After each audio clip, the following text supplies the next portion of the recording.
Pessoal, eu quero trazer um outro tema da nossa pauta que foi adiantado aqui pelo Felipe Dávila, que agora a gente vai colocar em discussão. Porque a Uber foi condenada a pagar uma indenização de R$1 bilhão por danos morais coletivos. Essa decisão é do Tribunal Regional do Trabalho, como eu mencionei, que entendeu que a empresa se omitiu das obrigações ao não contratar os motoristas. A empresa ainda deve encaminhar 10% desse valor da indenização para as associações de motoristas por aplicativos. A maior parte da indenização vai para o Fundo de Amparo ao Trabalhador. E essas associações denunciaram a Uber pelas condições de trabalho e levaram a ação ao Ministério Público do Trabalho. A empresa também deve pagar uma multa diária de R$10 mil para cada motorista que não foi registrado. É uma discussão que começou principalmente durante a pandemia, em que esse trabalho, se tornou muito mais acessado pelas pessoas. E aí eu quero entender de vocês, e eu já vou começar contigo então, Dávila, que já fez uma parte de sua crítica, por que você entende que houve uma decisão errada do Tribunal Regional do Trabalho em relação a condenar a Uber e dizer sim, você tem responsabilidade pelos motoristas que prestam serviço no seu aplicativo? É o modelo do negócio da empresa que não é no Brasil, não. No mundo inteiro o Uber funciona assim. Sabe qual é o problema, Evandro?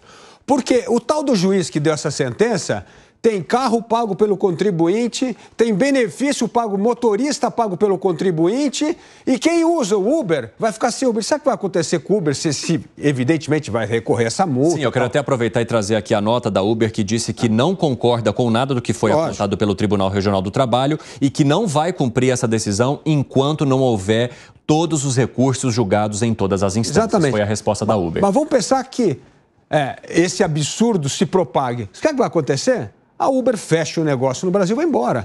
Quantas pessoas vão perder emprego? Quantas pessoas vão perder renda? Quantos usuários vão perder a sua forma de se locomover nas cidades brasileiras? Ou seja, o mundo da política, esse mundo que eu digo da redoma de ouro do judiciário, precisa quebrar um pouco, botar pé no barro, no chão e andar no meio das pessoas. Veja só a consequência de decisões irresponsáveis. É essa mesma turma que quer voltar a tirar dinheiro do teu bolso com a nova contribuição sindical. É essa turma que só pensa em tirar dinheiro do seu bolso para pagar privilégios, principalmente para o Poder Judiciário, que é o mais bem pago do mundo e é o mais caro do mundo. É uma vergonha a distância dessa justiça do povo brasileiro. Piperno, você vê uma distância da justiça do povo brasileiro e principalmente algum tipo de injustiça em relação a como foi colocada a Uber nessa ação? Mas é claro que eu vejo uma distância, nossa, imensa, né? Tanto que eu não entendi, eu não consigo absorver até hoje a ideia das férias forenses aí de 60 dias, né? É uma coisa muito exatamente. Estranha, né? Então, assim... Única categoria no Brasil que tem 60 dias de férias. Eu fico imaginando o seguinte, Dávila, aquele enfermeiro, aquele médico que fazia plantões lá no tempo do atendimento mais intenso à Covid, vendo sofrimento, dramas humanos, gente morrendo toda hora, esse aí tem direito a 30 dias. O nosso nobre juiz, ele tem direito a 60. Bom, agora, veja, eu converso todo dia com motorista de Uber, motorista de táxi, porque eu ando todo dia de Uber e de táxi. Por mais que eu possa ter algumas ideias, né, de imaginar algum tipo de proteção a eles, eu ouço dos próprios motoristas o seguinte: deixa assim. Porque, na verdade, essas pessoas, elas têm muito medo de ficar de uma hora para outra desempregada. Porque, veja, esse é um tipo de ocupação que você consegue, independentemente de ter que apresentar um currículo, disputar um concurso. Sim. Você vai lá e fala, olha, eu tenho um carro, né? Meu carro está em boas condições. Passa por uma análise. Passa por uma análise e pronto, você está automaticamente empregado, entre aspas. Eu cheguei várias vezes, enfim, a defender que eles tivessem algum tipo de ajuda do tipo um ticket de alimentação, por exemplo. Mas os próprios motoristas me falaram já, muitos deles, deixa do jeito que está.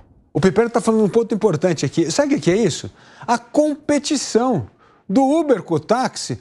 Primeiro os taxistas reagiram, depois criaram 99 táxis, entenderam como é que é a regra do jogo. E agora eles também estão integrando o próprio aplicativo. Estão integrando o próprio aplicativo, por quê? É a competição. E hoje o que ele está falando aqui? Não, deixa assim, por quê? Porque todo mundo já se acostumou com as regras da competição. É uma coisa inacreditável. O que esse juiz do trabalho tem que se meter num negócio desse? Fala, Segré. Sabe que fico pensando, eu sou empregador e tem algumas características para você ser seletista, né? Sim. A comissão do trabalho. Que é o CLT. E aí você tem, entre outras, a personalidade, a habitualidade, onerosidade e tem a subordinação. Sim. E aí, nesse caso, quem está subordinado? O motorista do Uber, ele trabalha no horário que ele quer, não tem que se reportar a ninguém por cima dele, que diz o que ele tem que fazer, em que horário tem que fazer. E aí fica outra pergunta.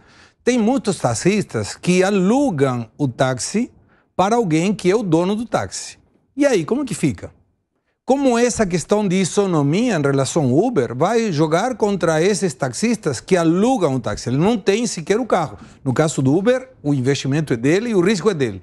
Mas não tem uma dependência com aquele que outorga o táxi para ele trabalhar? Então isso vai gerar um problema muito sério e com certeza essa regra de jogo que é mudada vai afugentar qualquer investidor do fora que diga, peraí, se eu vou com um modelo de negócio e tocou na tecla de um juiz que não tem a mínima ideia de quem seja, que a regra deve ser mudada e multa 1 bilhão, e aí um dado não menor. O FAT é aquele que se pega o recurso para ir aonde? No BNDES. Uhum. Então, cuidado, porque isso pode ser também... Opa! Você está falando do Fundo de Amparo ao Trabalhador. Sim, claro. É um recurso que vai para o BNDES. E outro, né, Segré? Hoje é o Uber. Amanhã é o Rappi, amanhã acaba com tudo. Vai paralisar o país se um negócio desse andar. Felizmente, temos recursos e esses recursos vão ser, evidentemente, contemplados e nós esperamos que o bom senso prevaleça. E vale a pena falar num outro ponto que o Segré tocou aqui, que é importante. Sabe quantos trabalhadores nós temos de CLT, de carteirinha assinada no Brasil? 45, 44. Sabe quantos são informais? Milhões. Sabe quantos informais? 90. A maioria dos brasileiros trabalha na economia informal, não consegue justamente ter carteira assinada por causa desse excesso de imposto, burocracia. A formalização do trabalho deveria ser uma meta, principalmente de um governo que se diz defensor dos trabalhadores. Mas hoje a CLT virou privilégio de 40 contra 90 milhões de brasileiros que não têm carteira assinada e que vivem na informalidade. E o que eles estão querendo fazer é acabar com mais um trabalho, mais um ganha-pão do brasileiro que hoje sofre para sobreviver num país caro, de inflação alta e de alto desemprego. Agora, Nelson, eu queria saber de você se isso também de alguma forma precisa passar por discussão no legislativo, porque a gente está falando de modelos de trabalho que estão se modificando, a pandemia realmente rachou tudo isso e expôs essa necessidade e agora a gente acompanha essas ações trabalhistas que vão tendo recurso atrás de recurso, mas que de certa forma trazem instabilidade para esse setor. Muito grande ao judiciário por adentrar em questões que deveriam ser do Congresso, né? E a mesma coisa que acontece lá nas cortes superiores, STJ, STF, acontece em outra proporção, é claro, nas cortes inferiores, nas varas do trabalho e outras mais que a gente tem no nosso judiciário.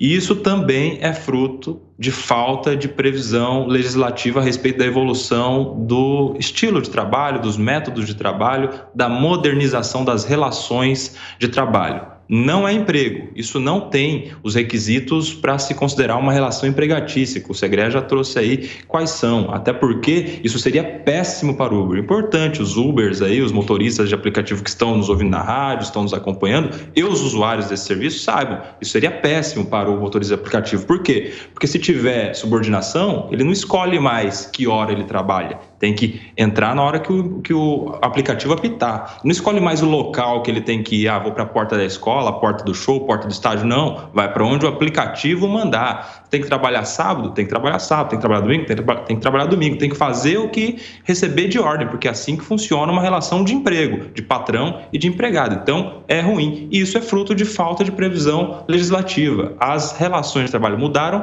mas a legislação não acompanhou. Não é nem uma relação contratual simples, porque envolve trabalho, e não é nem uma relação de emprego. A gente deveria ter uma modernização, talvez uma clareza maior nessa relação de trabalho, uma transparência, porque tem muitos motoristas que não sabem sequer quanto estão ganhando em uma corrida de aplicativo, mudanças que acontecem do dia para a noite sem que ele saiba, ou seja, uma relação contratual tem que ter muito claro quando começa, enquanto é prestado e depois como é que vai terminar com os benefícios de parte a parte. Infelizmente, a gente não tem lei para dizer a respeito disso e precisaríamos, talvez seja uma ideia diante dessa repercussão toda, para os nossos parlamentares legislarem e darem segurança, no final das contas, para estes motoristas e para os usuários, é claro, no final das contas. Gustavo Segré levantou a mão. Diga, Sim, Segré. para mim tem uma coisa, isso vai ser derrubado na segunda instância, na minha opinião, Sim. E vou justificar por quê. Tem muitos motoristas que trabalham não com um aplicativo, sino com vários. Sim. Então, como vai ser registrado no Uber? E aí, o Cabify, o 99 Táxi, como que aplica? Então, não me parece que tenha nenhum tipo de coerência. Mas aí seria melhor, através de uma legislação, colocar a obrigatoriedade da MEI. Por exemplo, ele tem uma microempresa individual e ele pode fazer uma nota fiscal para o que corresponder. E aí todo mundo aplica a lei, não está informal, o governo acompanha, mas não tem essa relação de emprego que não precisa ter.